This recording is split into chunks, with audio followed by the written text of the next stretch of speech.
Est-ce que vous pouvez nous faire un point en fait sur les recherches et les moyens déployés sur la zone sinistrée, s'il vous plaît? Alors les moyens déployés sont exactement les mêmes que depuis hier matin, hein, parce que nous avons une centaine de marins-pompiers accompagnés de sapeurs-pompiers du SDIS 13 qui sont engagés sur cette opération.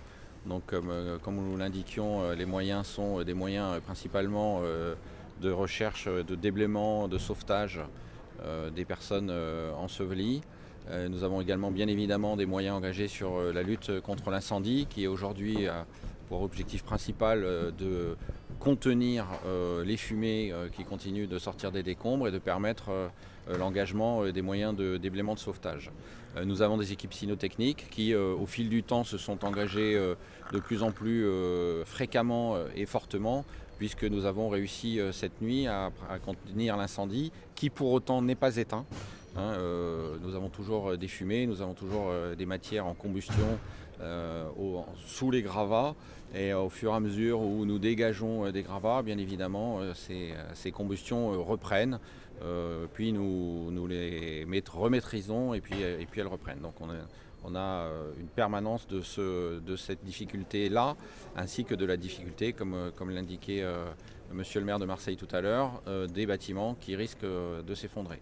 Donc les moyens qui sont engagés permettent aussi de maîtriser, en tout cas d'observer le déplacement des bâtiments, de manière à ce que nous puissions faire évacuer les sauveteurs très rapidement s'il y avait un risque quelconque que ça s'effondre. On parle de 7 mètres de profondeur, c'est-à-dire en fait, c'est-à-dire que les gravats en tombant les uns sur les autres, ça a créé une sorte Oui, de colline, exactement, le terme est le bon. Nous avons une colline de gravats qui est inégalement répartie non seulement sur la zone où se trouvaient le 17 et le 15, mais bien au-delà, cours intérieure, voire un certain nombre de gravats qui sont rentrés dans les zones des bâtiments adjacents.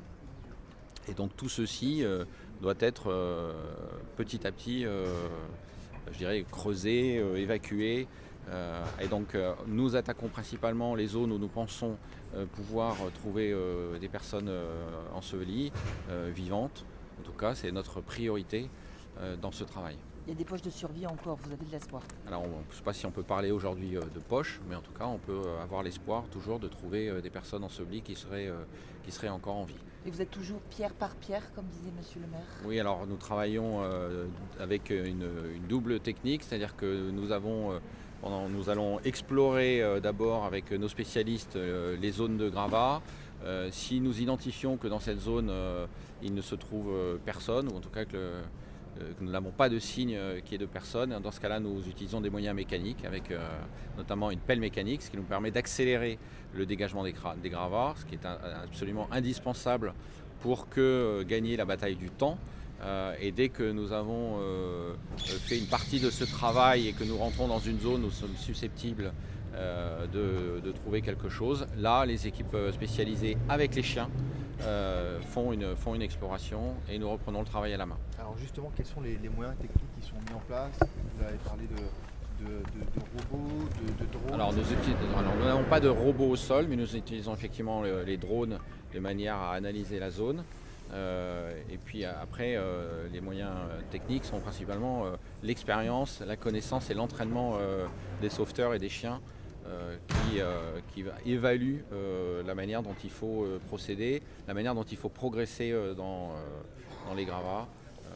Voilà. Et puis bien évidemment, nous mettons en place des moyens techniques importants pour la protection des sauveteurs, puisqu'il s'agit d'identifier assez rapidement si un immeuble adjacent, ou en tout cas si une zone avait un risque de s'écrouler. Et du fait de l'incendie qui a couvé une bonne partie de la nuit dernière, une bonne partie de la journée de dimanche, ça atténue quelque part un petit peu les chances de retrouver des survivants, contrairement par exemple sur une situation de tremblement de terre. Oui, mais le raisonnement ne peut pas être binaire, parce que l'incendie n'a pas sévi dans toutes les zones. Donc on ne raisonne pas en termes de niveau de chance. L'espoir existe qu'il y ait des personnes encore vivantes, donc cet espoir doit donner lieu à des opérations rapides et le plus efficaces possible. Vous disiez qu'il y avait encore de la fumée qui se dégageait. Est-ce que les chiens arrivent aujourd'hui à progresser sur la zone et à déployer leur capacité? Oui, alors comme je vous le disais, en fait, par l'emploi des moyens de lutte contre l'incendie, l'on arrive à, pendant des périodes, des fenêtres de temps, à réduire, en tout cas à annihiler une partie de leur effet. Et c'est pendant ces périodes-là que nous engageons les chiens. Mais bien évidemment, il y a des phases où l'incendie reprend et dans ces moments-là, les chiens ne sont plus opérants.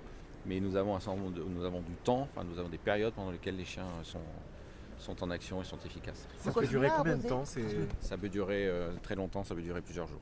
Ça fait 30 heures que les marins-pompiers sont engagés. Comment est-ce que vous assurez le roulement? Est-ce qu'ils arrivent à être encore, lucides sur les opérations qu'ils sont en train de mener? Et les équipes sont relevées très fréquemment, à un rythme qui peut être différent suivant leur spécialité. Donc pour le moment, oui, nous avons la ressource en marins-pompiers disponible et formée, ce qui est un point également important sur les différentes spécialités pour pouvoir organiser des relèves. Le fait que cet incendie continue, est-ce que ça vous donne une indication sur la nature de l'explosion? Non, aucune. Et vous continuez à arroser la zone? Oui, nous continuons à arroser la zone avec parcimonie et avec discernement. Concernant les victimes, est-ce que vous confirmez que c'est un homme et une femme? Il brûle tout ce qui peut brûler dans une habitation, du bois, des plastiques, des mousses, des matelas. Des produits dangereux, des émanations dangereuses? Tout et n'importe quoi peut brûler. Les victimes de cette nuit, il s'agit bien d'un couple, un homme et une femme? Je n'ai pas d'informations à vous donner à ce stade. Merci beaucoup à tous. Merci beaucoup. Merci.